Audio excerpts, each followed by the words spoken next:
좋으신 하나님, 좋으신 하나님, 참 좋으신 나의 하나님.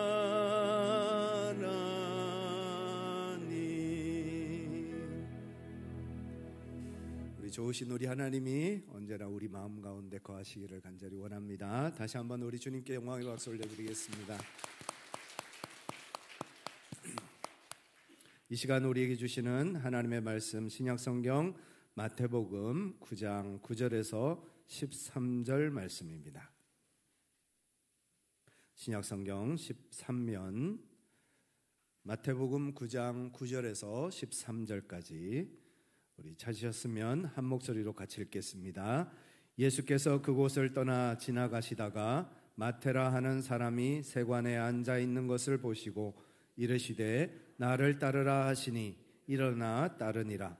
예수께서 마태의 집에서 앉아 음식을 잡수실 때 많은 세리와 죄인들이 와서 예수와 그의 제자들과 함께 앉았더니 바리새인들이 보고 그의 제자들에게 이르되 어찌하여 너희 선생은 세리와 죄인들과 함께 잡수시느냐? 예수께서 들으시고 이르시되 건강한 자에게는 의사가 쓸데없고 병든 자에게라야 쓸데있느니라. 너희는 가서 내가 긍휼을 원하고 제사를 원치 아니하노라 하신 뜻이 무엇이든지 배우라. 나는 의인을 부르러 온 것이 아니요 죄인을 부르러 왔노라 하시니라. 아멘. 영상을 하나 지금 보실 텐데요. 이 영상은 미국 일리노이주에 있는 한 교회, 만여 명이 넘는 성도들이 모이는 아주 초대형 교회 한 담임 목사님이 벌이신 사건입니다.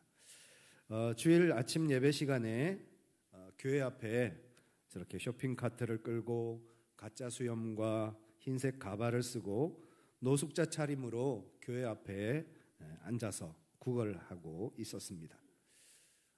예배를 드리러 오는 교인들이 예배당 입구에 갑자기 나타난 이 노숙자 차림의 어떤 사람을 보고 상당히 당황해하지 않았겠습니까? 성도들이 이제 예배 시간이 되어서 예배를 드리기 위해서 들어가는데 대부분의 사람들은 그냥 그 사람을 보고 지나쳐 갔습니다. 또 어떤 분들은 눈살을 찌푸리기도 하고 또 어떤 분들은 여기서 이러지 말라고 빨리 나가라고 쫓아내려고 하는 분들도 계셨다고 합니다. 그리고 다행히 그 교회 교인 일부 중에는 그에게 다가와 격려의 말을 하기도 하고 기도해 주시는 분들도 계셨고 물과 음식, 돈을 나누어 주면서 격려하는 분들도 있었다고 합니다. 또 어떤 분은 하나님의 말씀으로 격려하면서 우리 같이 예배당 들어가서 예배 드립시다 하고 권면하는 분도 계셨습니다. 예배가 시작하고 담임 목사님이 강단 위로 걸어 올라가서 가발과 수염을 다 벗어 던지고 성도들 앞에서 자신의 모습을 드러내었다 하는 그런 이제 장면입니다. 네, 영상 마무리해 주시면 좋겠고요. 대부분의 성도들이 어떻게 했을까요? 그 교회 성도들 대부분이 그냥 모른 채 하고 지나갔습니다. 이렇게 눈만 흘겨보면서 그렇게 지나간 사람들이 아마 다 대다수였을 겁니다. 만약에 우리 교회 입구에 이런 노숙자 한 사람이 앉아 있다면 저와 여러분들은 어떤 태도를 보였을까요?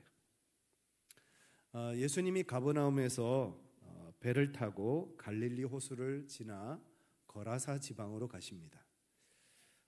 갈릴리 호수는 바다라고 불릴 정도로 큰 호수입니다.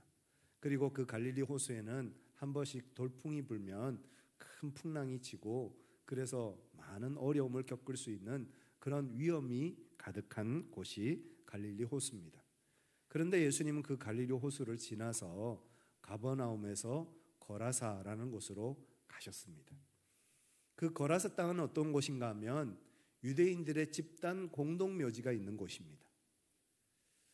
우리도 사실 최근에 공동묘지 가보신 분 계십니까? 우리 한국 사람들도 공동묘지 가는 거 별로 좋아하지 않습니다. 마찬가지로 유대인들도 묘지 근처에 가는 걸 얼씬하는 걸 싫어합니다. 그런데 예수님은 그 집단 공동묘지가 있는 그 거라사 땅에 일부러 가셨습니다. 그리고 어디에 가셨는가? 무덤 사이에 있는 두 사람을 만나셨습니다. 그리고 그 두 사람은 귀신 들린 사람들이었습니다. 그 귀신 들린 두 사람이 예수님을 보자 뭐라고 소리를 질렀나 하면, 하나님의 아들이여, 우리와 당신이 무슨 상관이 있나이까?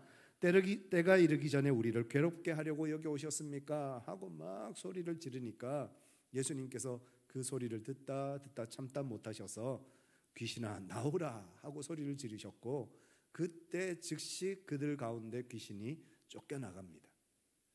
그리고 그 귀신들이 어디로 가는가 하면 돼지떼에게 들어갔습니다. 그리고 그 돼지떼들이 비탈리를 내려 달려서 그 갈릴리 호수에 빠져서 다 몰살하는 사건이 벌어지게 됩니다. 이 소식을 들은 거라사 마을의 사람들이 예수님을 찾아옵니다. 그리고 예수님에게 요구하기를, 예수님 이 마을에서 떠나소서. 예수님은 귀신 들린 두 형제를 구원하시기 위해서 거라사까지 오셨습니다. 그리고 그 두 형제를 구원해내셨고 그들을 자유케 해주셨습니다. 그런데 정작 그 거라사 땅에 살고 있었던 그 두 사람의 가족들, 친지들, 이웃들, 형제들은 자신들의 돼지들이 죽은 것을 보고 그것 때문에 예수님을 그 마을에서 쫓아냈습니다. 돼지떼가 몰살함으로 인해서 입은 큰 손해 때문에 예수님을 그 마을에서 쫓아내었다는 것입니다. 예수님의 하루를 보면 참 바쁘고 분주하셨습니다. 잠시도 쉴 틈이 없어 보일 때가 참 많습니다. 왜 예수님은 그렇게 바쁘게 사셨을까요? 그것은 한 영혼이라도 더 구원하시려고 그랬습니다. 한 사람이라도 더 살리기 위해서 예수님은 동분서주 그렇게 바쁘게 사역하시면서 다니십니다. 우리가 예수님에게서 본받을 수 있는 첫 번째 삶의 모범은 한 영혼을 생각하는 마음과 열정을 가져야 한다는 것입니다. 한 영혼 구원하기 위해서, 한 영혼을 살려내기 위해서 그토록 최선을 다하셨던, 그렇게 열심히 바쁘게 분주하게 사셨던 그 예수님의 모습처럼 우리 또한 한 영혼을 사랑하는 마음을 가지고 그 한 영혼 살리기 위해서 최선을 다하는 삶을 살아가야 하겠습니다. 한 영혼을 향한 마음을 잃어버리면 형제들이 귀신에 들렸든 말든, 그들이 어떻게 되었든 말든 오로지 돈과 돼지, 내 먹고 살 것만 생각하는 그런 거라사 사람들처럼 영원히 피폐한 인생으로 살아갈 수도 있게 될 것이기 때문입니다. 저와 여러분들이 오직 주님의 마음을 본받아 한 영혼 사랑하고 그 한 영혼 살리는 일에 최선을 다하는 우리 모두가 되기를 간절히 원합니다. 예수님이 갈릴리 호수를 지나 가버나움에 다시 도착하셨습니다. 그러자 사람들이 병자를 데리고 예수님에게 찾아왔습니다. 그 중에는 한 중풍병자가 있었는데 침상에 누인 채로 예수님에게 그렇게 끌려왔습니다. 그러자 예수님은 그 중풍병자를 보시고는 불쌍히 여기시고 그를 고쳐주셨습니다. 그리고 많은 사람들이 그 모습을 보고 하나님께 영광을 돌렸더라 합니다. 그런데 분위기가 참 좋지요. 예수님께서 병든 자를 고쳐주셨으니 사람들이 하나님 앞에 영광도 돌리고 예수님 대단하십니다, 훌륭하십니다 칭찬하는 그런 장면이었을 겁니다. 그런데 예수님은 그 자리를 떠나가십니다.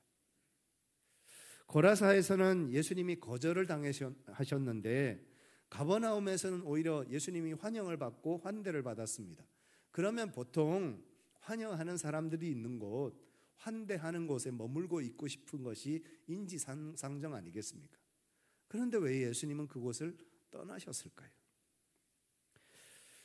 사람들이 예수님에게 관심이 있는 것이 아니라 병자가 고침받는 것, 그것에만 관심이 있는 것을 아셨기 때문입니다. 예수님은 또 다른 한 사람을 구원하시기 위해서 그 자리를 떠나셨고 그 자리를 뿌리치고 일어나셨습니다.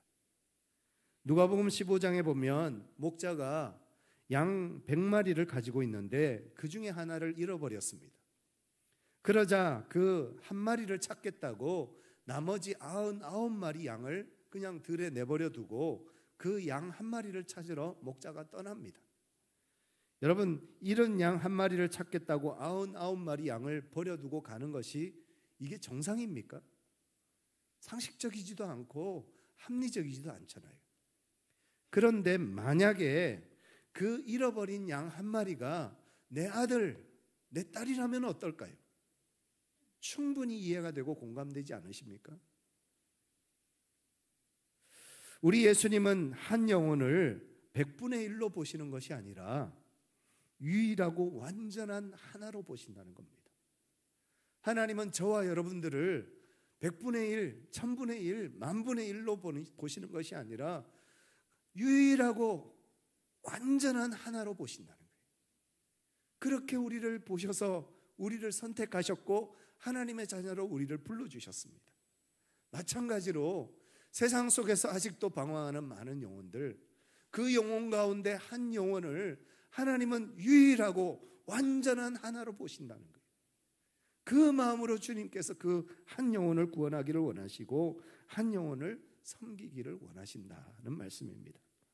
저와 여러분들이 그 예수님의 마음을 본받아서 한 영혼 사랑하고 한 영혼을 구원하고 한 영혼을 세워내는 믿음의 삶을 사는 우리 모두가 되기를 간절히 원합니다.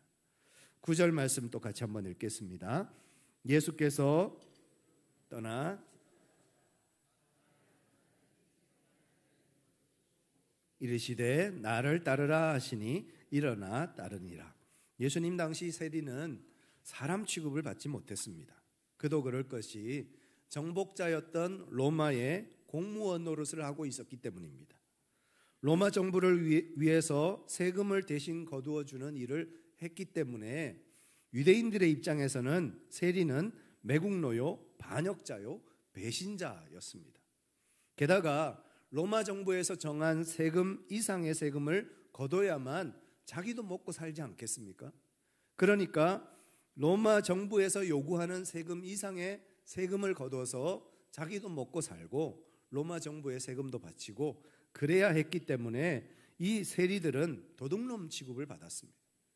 자기 민족에게 세금을 거둬서 돈을 빼앗아서 로마 사람들에게 갖다 바칠 뿐만 아니라 자기도 그것을 가지고 먹고 산다는 이유 때문에 유대인들에게는 도둑놈이라는 그런 칭호를 들어야 하는 사람들이 세리들이었습니다. 로마 정부를 위해서 일하는 것이 얼마나 유대인들의 입장에서는 달갑지 않은 일이었겠습니까? 그런데다가 자신의 이윤까지 추구하는 그 모습을 보면서 세리들을 경멸할 수밖에 없고 손가락질할 수밖에 없었습니다. 겉으로는 로마 공무원이니까 어떻게 함부로 할 수는 없지만 속으로는 모든 사람들이 세리를 볼 때마다 조롱하고 멸시하고 경멸하는 그런 눈초리를 보내었던 겁니다. 그런 사람들의 경멸과 조롱을 세리 마태가 몰랐을까요? 그런 세리 마태가 세관에 앉아 이제 세무를 보고 있는데 예수님이 그를 찾아오셔서 나를 따르라 하십니다. 그러자 마태는 그 예수님을 따라 즉시 그 자리를 일어섭니다. 마가복음 2장과 또 누가복음 5장에 보면 마태의 본래 이름이 나옵니다. 마태의 본래 이름이 무엇입니까? 레위입니다. 마태는 원래 레위라는 본명을 가지고 있습니다. 그는 알페오의 아들입니다. 특히 누가복음 5장에 보면 예수님의 부름을 받을 때 레위는 상당한 부자였던 것으로 보입니다. 예수님을 자신의 집으로 초청하고 예수님의 제자들뿐만 아니라 세리들과 많은 사람들을 초청해서 자신의 집에서 잔치를 벌릴 정도로 넉넉한 재물을 가지고 있었던 사람이 이 마태 또 레위입니다. 여기서 우리가 조금 상상력을 좀 발휘했으면 좋겠는데요. 레위의 아버지 알페오가 아들을 낳았습니다. 그리고는 아들에게 레위라는 이름을 지어 주었습니다. 왜 레위라는 이름이었을까요? 하필 우리가 자녀를 낳았는데 자녀에게 이름을 이순신 아니면 신앙적인 이름으로 요셉이라는 이름을 지어준다면 왜 부모가 그런 이름을 지어줄까요? 아들이 이순신 장군처럼 위대한 인물이 되라고, 요셉처럼 훌륭한 믿음의 사람이 되라고 그런 이름을 지어주는 것 아니겠습니까? 왜 아버지 알페오는 아들에게 레위라는 이름을 지어주었을까요? 레위처럼 훌륭한 사람이 되라고, 레위처럼 하나님을 경배하고 하나님을 예배하는 신실한 예배자가 되라고 그 아들에게 그 이름을 지어주지 않았겠습니까? 그런데 그 레위라는 이름이 이스라엘 백성들에게, 유대인들에게는 조롱의 이름이 된 거예요. 나는 레위라는 이름을 가지고 있지만 저 레위, 저 배신자 레위, 저 욕심꾸러기, 이 도둑놈 레위 하면서 레위는 평생 살아오면서 자신의 이름을 치욕스러운 이름으로 기억하면서 살아갈 수밖에 없는 그런 운명이었다는 거예요. 그런데 그런 하나님을 예배해야 할 사람이 세관에 앉아서 로마 사람들을 위한 세금을 거두고 있는 그때에 예수님께서 그 레위를 찾아오셔서 뭐라고 부르셨다고요?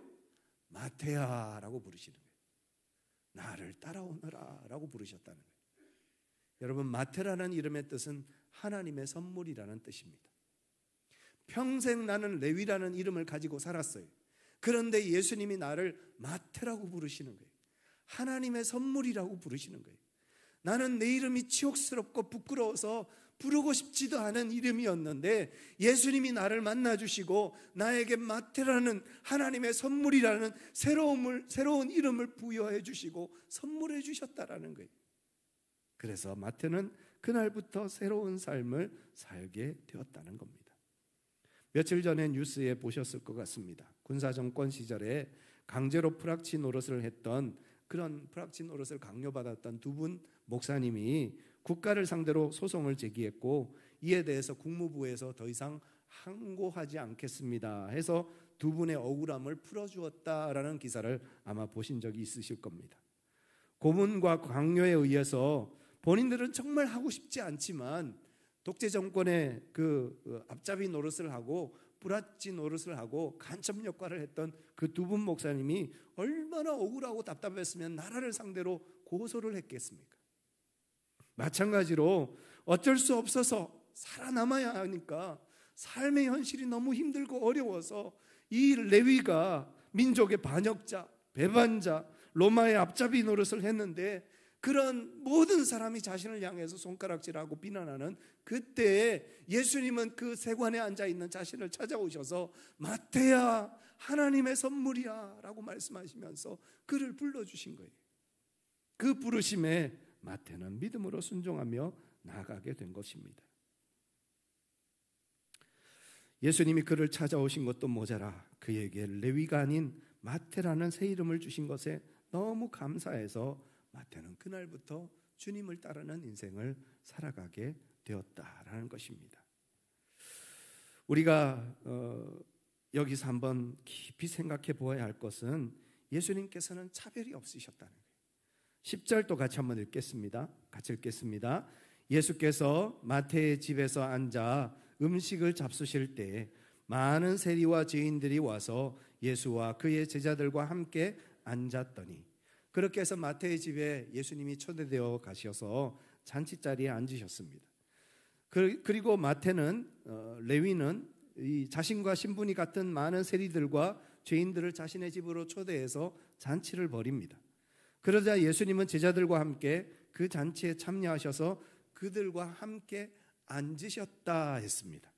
여기 함께 앉으셨다라는 말은 파라, 옆에, 케이마이, 눕다 이런 뜻을 가집니다. 옆에 누웠다는 거예요. 예수님께서 세리들과 죄인들과 함께 옆에 누웠다는 겁니다. 유대인들은 우리와 다르게 우리는 앉아서 식사를 하지만 유대인들은 비스듬하게 누워서 식사를 합니다. 왜 유대인들이 비스듬하게 누워서 식사를 하느냐 하면 우리는 노예가 아니라 자유인입니다라는 것을 드러내는 의미라고 합니다.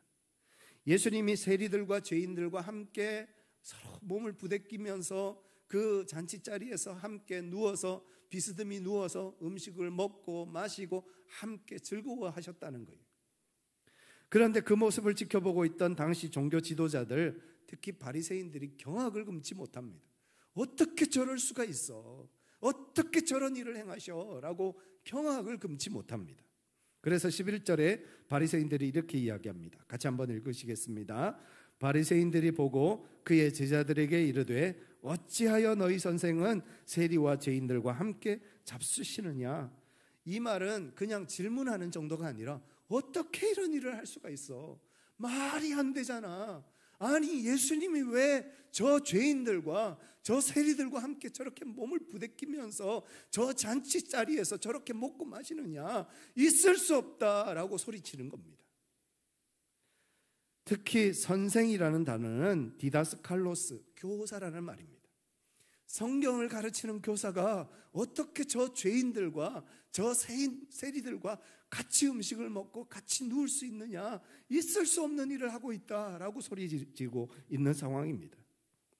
바리새인들은 우리는 의로운 사람이고 나는 깨끗한 사람이고 나는 거룩한 사람들이고 저것들은 더러운 자들이고 저것들은 오염된 자들이고 저것들은 불결한 사람들인데 어떻게 저 더러운 자들과 우리가 같이 있을 수 있습니까? 이렇게 이야기하는 것입니다. 제가 예전에 경험했던 참 기가 막힌 일이 한 번 있었습니다. 세 가족이 교회에 새롭게 등록을 하셨습니다. 새로 등록하셔서 이제 교회 생활을 잘 행복하게 이제 신앙생활을 하시려고 하시는 분이셨는데 식당에 가셨어요. 그래서 이제 식당에 가셔서 식판을 받고 식사를 다 이제 받아서 이제 식탁에 앉아서 식사를 하셔야 되는데 어디를 앉을까 두리번거리시다가 자기 나이 연배 때에 여전도 회원들이 앉아 있는 식탁에 여러분들이 앉아 있는 것을 보고는 그 모습을 보고 너무 반가워서 안녕하세요 인사하고는 그 자리에 앉으셨어요. 그런데 이분이 앉자마자 그 자리에 같이 식사하고 있던 그 여전도 회원들이 다 식판을 들고 우르르 다 일어난 겁니다. 그리고는 그 옆자리에 가서 그냥 다시 앉으신 거예요. 이 세 가족이 얼마나 민망했을까요? 또 얼마나 창피하고 또 얼마나 상처를 받았을까요? 수많은 교회 성도들이 예수님을 본받겠다 하면서 정작 가만히 신앙생활을 하는 모습을 보면 예수님을 본받는 게 아니라 오히려 바리새인들을 본받아가고 있는 것이 아닌가 의심되는 때가 참 많다는 겁니다. 겉으로 좋아 보이고 나하고 친한 사람, 나하고 비슷한 위치에 있을 것 같은 사람, 이런 사람들하고만 친하게 지내고 그렇지 않아 보이는 사람들은 아예 쳐다도 보지 않으면서 그렇게 신앙생활하고 있는 것은 아닌지, 그런 모습으로 신앙생활한다면 바리새인들과 다를 게 뭐가 있겠습니까? 우리 안에 그런 차별이 있지 않아야 되겠습니다. 우리 장동제일교회는 기존의 성도들뿐만 아니라 새로 오는 우리 새 가족들도 행복하게 신앙생활하는 그런 교회가 되기를 간절히 원합니다. 새 가족들이 등록해서 편안함을 느끼고 새 가족들에게 친절한 교회가 되어야 합니다. 기존의 성도들은 오래 함께 했기 때문에 얼굴만 봐도 눈빛만 봐도 어떤 마음인지 어떤 상황인지 다 알지 않습니까? 그러나 새로 오신 새 가족들은 아직 교회도 낯설고 성도들도 다 낯섭니다. 그런 새 가족들이 우리 교회 한 가족이 되어져서 잘 정착하려면 기존에 있는 분들이 더 열심을 내고 더 먼저 다가가고 더 사랑으로 품어주고 안아주어야 그 새 가족들이 아, 여기는 내 교회다, 내 평생 섬겨야 될 교회다, 그런 마음으로 헌신하고 함께 신앙생활 하지 않겠습니까? 우리가 예수님을 본받는다는 게 무엇입니까? 차별하지 않는 것입니다. 사람을 외모로 차별하지 않고 입고 있는 옷이나 외향으로 사람을 차별하지 않고 그 사람을 있는 그대로 맞아주고 품어주고 사랑할 수 있는 교회가 되는 것, 사랑할 수 있는 성도가 되어주는 것, 그것이 예수님을 본받는 삶의 모습인 줄 믿습니다. 우리가 예수님에게 배워야 할 두 번째, 바로 차별하지 않는 것. 외모나 겉모양으로 사람을 차별하지 않고 주님이 우리를 동일하게 사랑하여 주신 것처럼, 주님이 우리를 완전하고 유일한 한 사람으로 그 한 영혼으로 우리를 받아주신 것처럼 우리도 우리에게 찾아오는 많은 사랑하는 새 가족들을, 또 사랑하는 이웃들을 같은 마음으로 사랑하고 품어줄 수 있는 교회, 그런 성도가 되게 하여 주시옵소서. 이것이 저와 여러분들의 기도의 제목이 되기를 간절히 원합니다. 마지막 세 번째 12절 말씀 같이 한번 읽겠습니다. 예수께서 들으시고 이르시되 건강한 자에게는 의사가 쓸데없고 병든 자에게라야 쓸데있느니라. 15세기 중세 유럽에 흑사병이 창궐했을 때 종교개혁자 마틴 루터는 두 동생과 두 딸을 흑사병으로 잃었습니다. 종교개혁자 쯔빙글리도 본인이 흑사병에 걸려서 거의 죽다 살았습니다. 거의 죽었다 싶었는데 겨우겨우 살아났습니다. 블링거라는 종교개혁자는 아내와 딸을 흑사병으로 잃었습니다. 존 칼빈도 목회하는 내내 우리는 코로나 3년으로 겨우 이렇게 마감을 지었지만 흑사병은 긴 세월 동안 사람들을 괴롭혔거든요. 그 긴 세월 내내 흑사병과 싸우면서 그렇게 신앙생활을 했다고 합니다. 종교개혁자들은 그럼에도 불구하고 유럽 인구의 3분의 1이 세상을 떠나는 그 큰 재앙 속에서도 끝까지 교회를 지켰고 성도를 지켰고 병자들을 돌보며 치료하는 삶을 살았습니다. 그것이 종교개혁을 성공할 수 있게 만든 중요한 이유 중에 하나라는 보고가 있습니다. 19세기 유행성 콜레라가 전 세계에 퍼졌습니다. 영국에서만 2만 3천 명, 미국에서는 15만 명, 멕시코에서는 20만 명, 일본에서도 20만 명, 우리나라에도 수많은 사람들이 그 콜레라로 인해서 목숨을 달리했습니다. 그때 병자들을 돕고 섬겼던 많은 그리스도인들이 있습니다. 그들의 헌신과 사랑으로 20세기 대부흥운동이 일어났다라는 보고가 있습니다. 코로나 때 우리를 감동하게 만들었던 많은 사연들이 있죠. 그 중에 초창기 대구에서 코로나 확진자들이 막 일어날 때, 들불처럼 일어날 때 그때 아마 기억나실 겁니다. 그래서 그때 대구 근처에도 안 가려고 했습니다. 그런데 경기도에 사는 어떤 집사님이 2살짜리 갓난아기를 가지고 있는 어머니였는데 이분이 간호사였습니다. 대구에 의료진이 없다, 대구에 의료진이 부족하다 하는 기사를 듣고 코로나 환자를 돌보겠다고 남편과 두 아이를 경기도에 그냥 내버려 두고, 그것도 이제 2살 된 갓난아이를 내버려 두고 자원에서 대구로 내려가는 기가 막힌 이야기를 우리가 지난 코로나 중에 들은 적이 있습니다. 바리새인들은 건강한 사람, 그렇지 못한 사람, 깨끗한 사람, 그렇지 않은 사람, 의로운 사람, 죄인 하고 사람들을 구분하고 자타가 공인하는 의로운 자들, 깨끗한 사람들과 함께 하려고만 했습니다. 그러나 우리 예수님은 세리와 죄인들과 세상 사람들에게 손가락질 당하는 사람들과 함께 하기를 주저하지 않으셨습니다. 그러면서 예수님이 제자들에게, 그리고 저와 여러분들에게 이렇게 말씀하십니다. 13절 같이 한번 읽겠습니다. 너희는 가서 내가 긍휼을 원하고 제사를 원치 아니하노라 하신 뜻이 무엇인지 배우라. 나는 의인을 부르러 온 것이 아니요 죄인을 부르러 왔노라 하시니라. 예수님이 우리에게 원하시는 것은 제사가 아니라 긍휼이라는 것입니다. 우리가 예배 잘 드리고 교회 생활 잘하고 말씀 많이 읽고 기도 많이 하는 거 중요합니다. 그러나 긍휼이 빠진 제사는 아무것도 아니라는 거예요. 긍휼이 빠진 열심은 하나님 받으시지도 않고 우리에게도 아무 유익이 없다는 겁니다. 긍휼이 있어야 한다는 거예요. 그럼 긍휼이 무엇이냐? 우리가 긍휼을 어떻게 이해할 수 있느냐? 긍휼이란 아버지의 마음을 가지는 것입니다. 아버지가 보는 것을 우리도 보고, 아버지가 사랑하는 사람을 우리도 사랑하고, 아버지가 미워하는 것을 우리가 미워하는 것, 그것이 긍휼의 마음이라는 겁니다. 그래서 아버지의 마음을 품고 지금도 어려움 가운데 있는 영혼들, 지금도 고통 가운데 빠져 헤매는 많은 영혼들, 그 한 영혼들을 불쌍히 여기고 그 영혼을 위해서 기도하고 그 영혼을 건져내고 그 영혼을 살려내는 일을 감당하는 믿음의 삶을 사는 것, 그것이 아버지의 마음, 하나님의 긍휼을 가진 성도의 마음인 줄 믿습니다. 저와 여러분들에게 그 긍휼의 마음, 아버지의 마음을 허락하여 주셔서 한 영혼 한 영혼 주님의 사랑으로 세워가는 우리가 되게 하여 주옵소서. 그렇게 주님 앞에 기도하는 우리 모두가 되기를 간절히 원합니다. 이 시간 아버지의 마음이라는 찬양 우리 같이 한번 찬양하시고 함께 기도하시겠습니다.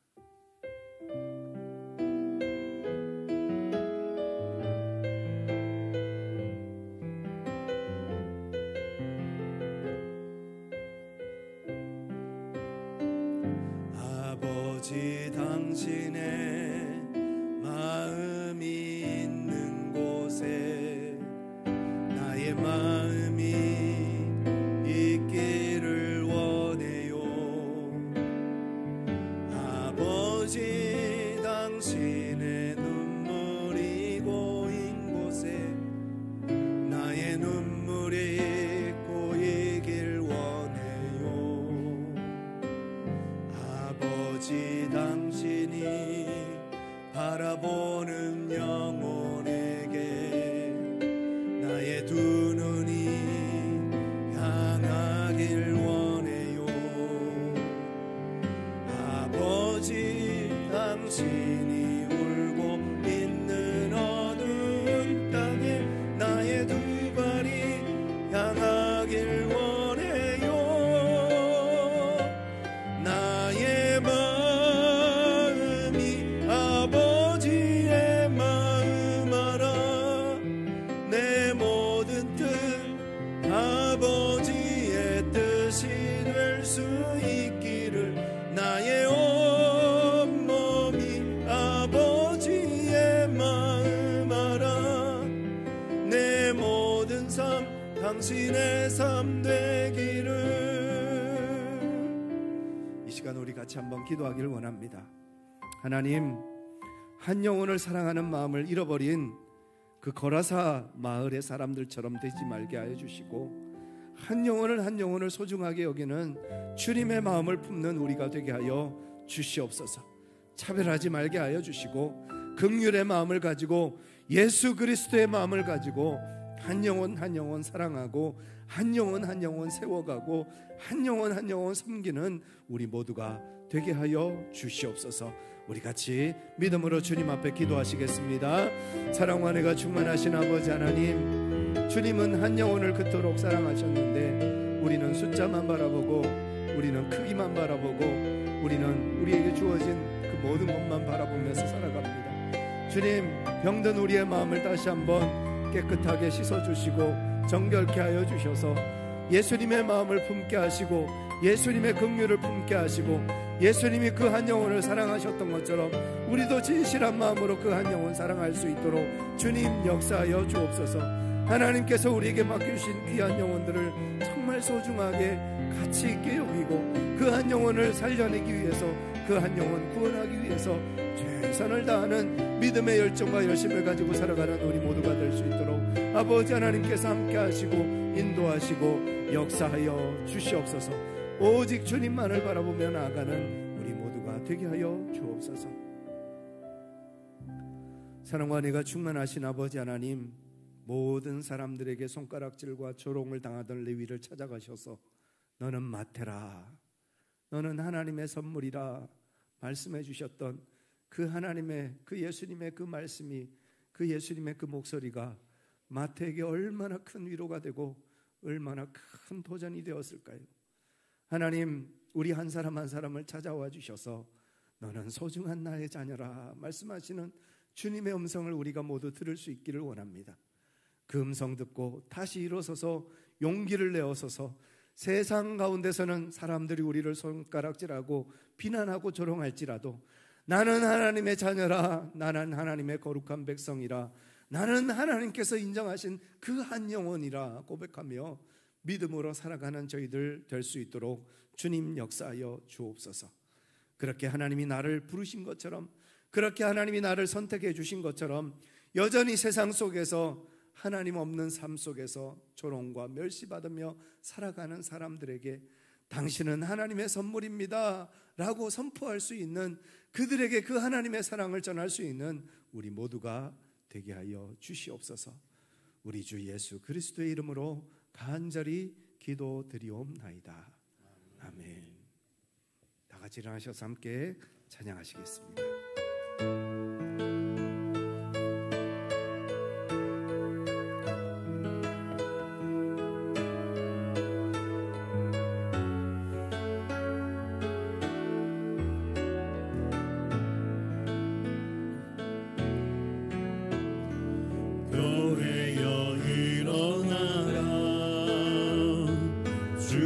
주께서 부르시니 두려움과 실패 내려놓고 교회여 일어나라 교회여 일어나라 주께서 보내시니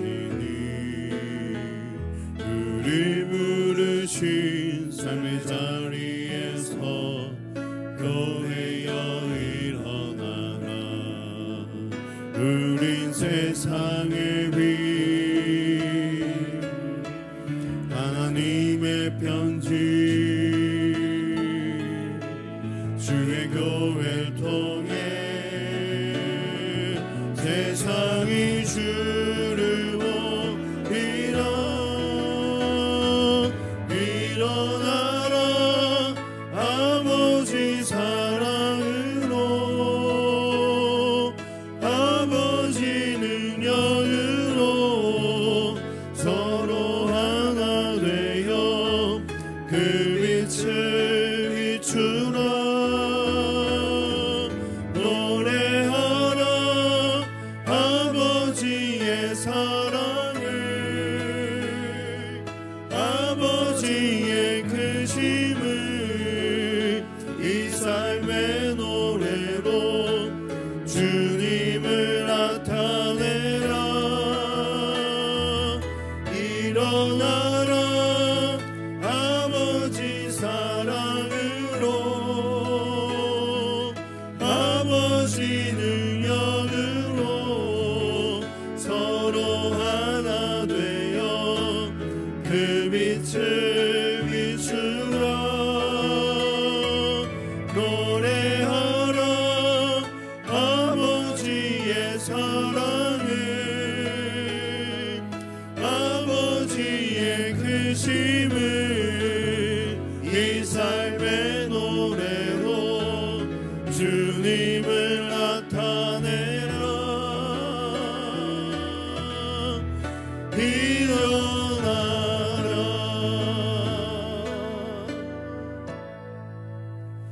일어나라 지금은 우리 주 예수 그리스도의 은혜와 하나님 아버지의 크고 놀라우신 사랑과 성령님의 위로하심과 교통하심의 역사가 한 영혼의 가치를 잃어버린 바리새인처럼 한 영혼의 가치를 잃어버린 거라사 주민들처럼 그렇게 메말라버린 마음이 아니라 예수님처럼 한 영혼을 사랑하고 한 영혼을 섬기며 한 영혼을 세워가기로 마음에 다짐하고 결단하는 우리 창동제일교회 모든 성도들과 우리 성도들의 가정과 직장과 성업과 삶의 모든 자리 위에 이제로부터 영원토록 함께 하시기를 간절히 축원하옵나이다.